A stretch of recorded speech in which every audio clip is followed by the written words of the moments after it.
Mes respects à tout le monde, bienvenue dans la forge du quantum. Aujourd'hui, atelier MAN numéro 17, la trigonométrie vue au collège. Et on commence sans plus attendre par l'objectif. Il est impératif de savoir utiliser la trigonométrie dans les différents exercices et problèmes mathématiques à venir, et ils seront nombreux. Cette trigonométrie, trop vite oubliée, peut ou doit être utilisée dans les chapitres suivants. Le théorème de Pythagore et sa réciproque, le théorème de Thalès et sa réciproque, les fonctions trigonométriques, abordées en terminale, les complexes, abordés en terminale, la géométrie plane, abordée en seconde, et la géométrie dans l'espace, abordée en terminale. Voici une petite liste, non exhaustive, des domaines utilisant la trigonométrie. L'acoustique, l'architecture, l'astronomie, la navigation, sur les océans, dans les airs et même dans l'espace, le génie civil, l'infographie, la géophysique, la cristallographie, l'électrotechnique, l'électronique, la topographie et la géodésie, la construction mécanique, l'imagerie médicale, tomographie axiale calculée et ultrasons, l'optique, la séismologie et la perception visuelle. Cette trigonométrie apparaît aussi dans des domaines dans lesquels on ne s'attend pas à la retrouver, comme dans la biologie, la chimie, les sciences économiques, en particulier dans l'étude des marchés financiers, la météorologie, la théorie de la musique, la théorie des nombres, et par conséquent la cryptographie, l'océanographie, la pharmacologie, la phonétique, la théorie des probabilités, la psychologie, et les statistiques. Donc si certaines et certains pensaient que cette trigonométrie n'était qu'une passade mathématique qui serait abandonnée en fin de lycée, il n'en est rien. Car même en économie ou en psychologie, on les retrouve avec enchantement. Donc autant les travailler correctement une bonne fois pour toutes, n'est-il pas? Commençons par les bases avant d'aborder les formules. La trigonométrie vue au collège est celle qui est utilisée dans un triangle rectangle, et uniquement dans un triangle rectangle. Comme tu le sais déjà, du moins je l'espère, la somme des angles dans un triangle quelconque est égale à 180 degrés, et je te mets un petit schéma pour illustrer mon propos. Le triangle rectangle ne déroge pas à la règle.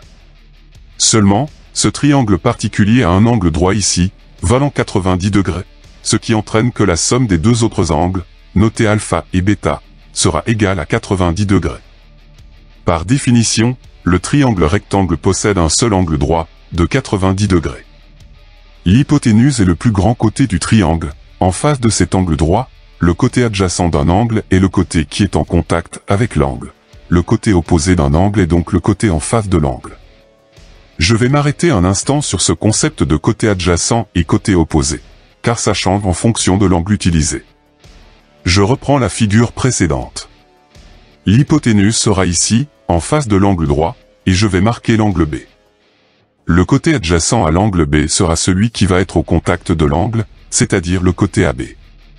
Le côté opposé à l'angle B sera celui qui sera en face, donc le côté AC.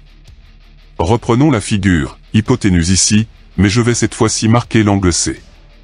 Le côté adjacent à l'angle C sera celui qui va être au contact de l'angle, c'est-à-dire le côté AC. Le côté opposé à l'angle C sera celui qui sera en face, donc le côté AB. Deux angles différents, qui ont chacun leur côté adjacent et opposé, et il ne faudra pas te tromper, sinon les calculs qui découleront des formules que je vais te donner dans cet atelier seront faux. Attention, j'en profite pour te rappeler que tu n'utiliseras jamais les formules de trigonométrie sur l'angle droit. Donc ne t'amuse jamais à déterminer qui est le côté opposé ou adjacent de cet angle particulier. Pour des raisons de simplicité de calcul, on utilise souvent des lettres minuscules pour nommer les côtés, au lieu d'utiliser les lettres majuscules des sommets. Par convention, le côté opposé à un sommet portera la même lettre que ce dernier, mais en minuscule.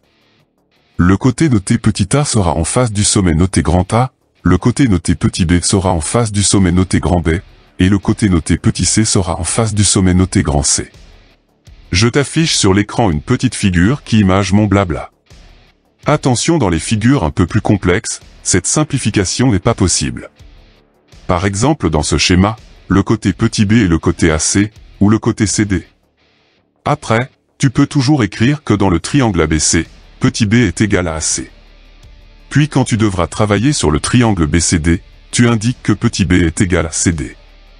Seulement, ce n'est pas logique d'avoir deux côtés de deux triangles différents intitulés sous la même lettre. Pour y voir plus clair, et même si ça complique un peu l'écriture des formules, privilégie l'utilisation des sommets pour nommer un côté de triangle. On passe enfin aux formules de trigonométrie, mais il serait prudent de ma part de te donner quelques explications primordiales. La trigonométrie est un triplet d'outils qui transforment soit des angles en longueurs, soit des longueurs en angles. En fonction des données, un angle, la longueur du côté adjacent, celle du côté opposé, ou celle de l'hypoténuse, il te faudra utiliser l'un des outils, le cosinus, le sinus, ou la tangente. Et attention aux paramètres de la calculatrice. Au collège, les angles seront toujours en degrés. Au lycée, les angles seront en radians en mathématiques, mais en degrés en physique-chimie. Assure-toi d'être en degrés, ou radians, si tu as ou tu veux un angle en degrés, ou radians. En effet, le cosinus de 30 degrés est égal à 0,866, alors que le cosinus de 30 radians est égal à 0,154. Je te conseille d'aller vérifier dans les paramètres de ta calculatrice si l'unité angulaire est celle que tu dois utiliser, sinon il va falloir la modifier. Pour la petite casiovette qui est généralement imposée au collège, tu trouveras le menu en pressant le bouton « Config » à droite du pavé de flèches. Pour les élèves qui ont une Texas Instruments ou une Casio graphique, la procédure est un peu plus technique, ça te donnera occasion de lire le manuel d'utilisation. Maintenant que j'ai dit tout ce qu'il fallait dire, il est temps de passer aux formules, et on commence par le cosinus. Un petit schéma pour illustrer la formule, qui indique que le cosinus d'un angle est égal à la division de la longueur de son côté adjacent par celle de l'hypoténuse. Le cosinus de l'angle A est égal à AC sur AB, ou petit b sur petit c, ce qui entraîne que l'angle A est égal à cosinus de AC sur AB. Le cosinus de l'angle B est égal à BC sur AB, ou petit a sur petit c, ce qui entraîne que l'angle B est égal à cosinus de BC sur AB. La fonction arccos, ou cos-1, permet de neutraliser la fonction cosinus, et de déterminer la valeur numérique de l'angle. Outil trigonométrique suivant, le sinus. Toujours ce petit schéma pour illustrer la formule, qui indique que le sinus d'un angle est égal à la division de la longueur de son côté opposé par celle de l'hypoténuse. Le sinus de l'angle A est égal à BC sur AB, ou petit a sur petit c, ce qui entraîne que l'angle A est égal à sinus de BC sur AB. Le sinus de l'angle B est égal à AC sur AB, ou petit b sur petit c, ce qui entraîne que l'angle B est égal à sinus de AC sur AB. La fonction sin, ou sin-1, permet de neutraliser la fonction sinus, et de déterminer la valeur numérique de l'angle. Dernier outil trigonométrique, le moins utilisé, la tangente. Encore et toujours ce petit schéma pour illustrer la formule, qui indique que la tangente d'un angle est égale à la division de la longueur de son côté opposé par celle de son côté adjacent, aussi égale à la division du sinus de l'angle par son cosinus.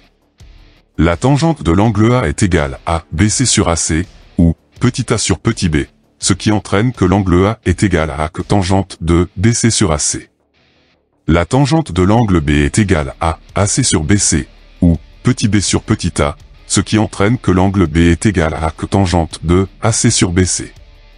La fonction tan, ou tan-1, permet de neutraliser la fonction tangente, et de déterminer la valeur numérique de l'angle. Quelques conseils importants qui me traversent l'esprit au moment de la rédaction de cet atelier. Avant de partir comme un dératé dans les calculs, je te conseille de faire l'analyse des données disponibles, un angle, la longueur du côté adjacent, celle du côté opposé ou celle de l'hypoténuse. Puis, tu détermines ce que tu dois trouver, un angle, la longueur du côté adjacent, celle du côté opposé ou celle de l'hypoténuse, pour choisir quel outil est le mieux adapté, le cosinus, le sinus, ou la tangente. Premier exemple, cet exercice dans lequel il te faut trouver la longueur LM. L'analyse des données disponibles indique que tu as l'angle LKM, et son côté adjacent noté KM. Il faut trouver LM, qui est le côté opposé à l'angle LKM. Tu as donc le côté adjacent d'un angle, il te faut le côté opposé, il faudra utiliser la tangente. Quand tu sais ce que tu as et ce que tu cherches, tout ira vite et bien. Second et dernier exemple, avec une histoire de cerf-volant. L'analyse des données disponibles indique que tu as le côté opposé à l'angle STC, et l'hypoténuse TC. Il faut trouver l'angle STC. Tu as le côté opposé à l'angle et l'hypoténuse, il faut utiliser le sinus, pour ensuite utiliser l'arc sinus pour trouver la valeur de l'angle. Il faut bien entendu connaître les formules par cœur, donc au boulot. Pour terminer, une petite carte mentale, c'est la mode en ce moment, sur la trigonométrie dans un triangle rectangle. Fais pause pour la recopier car elle contient moult informations qui la rendent très dense. Mais tu as pu remarquer en son centre, et à droite du gros cœur rouge que j'affiche sur ton écran, le célèbre moyen mnémotechnique donné par toutes et tous les professeurs, le casse-toi légendaire. Tu retrouveras tout ceci dans le cours disponible dans la description de cette vidéo. L'atelier est désormais terminé. Tu as des questions? Tu veux un complément d'information? Rejoins-moi dans l'espace commentaire. Le cours complet en PDF, librement téléchargeable, est disponible dans la description de cette vidéo. Le tutoriel de travaux dirigés intitulé Forge MAN #017, trigonométrie-collège, est accessible, le lien est en description.